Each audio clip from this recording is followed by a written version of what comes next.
So women with mutations in these BRCA1 and BRCA2 genes are at a very high baseline risk for breast cancer. And so it's very important to understand what lifestyle measures might impact their risk and whether and to what extent hormonal contraception affects breast cancer risk in these women has been really quite controversial because there's been mixed data published to date.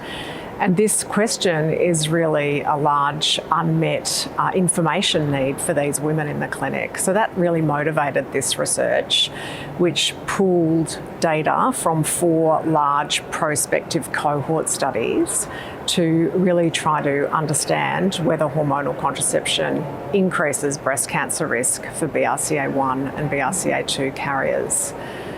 So we had 3,882 BRCA1 carriers in the study, and there were 488 incident breast cancer cases in that group.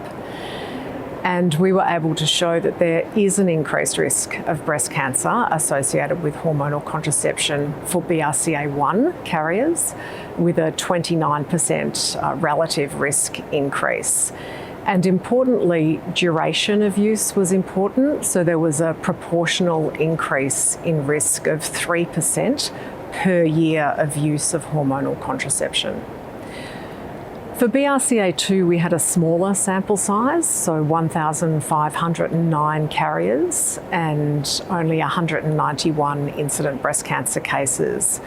We did not see any statistically significant associations between hormonal contraception and breast cancer risk for BRCA2 carriers, but I think it's important to note that the confidence intervals for all of those results were quite wide. So to conclude, I would summarise by saying that we've shown clear evidence that hormonal contraception increases breast cancer risk in BRCA1 carriers, but I think the jury is still out regarding BRCA2 carriers and further research is needed.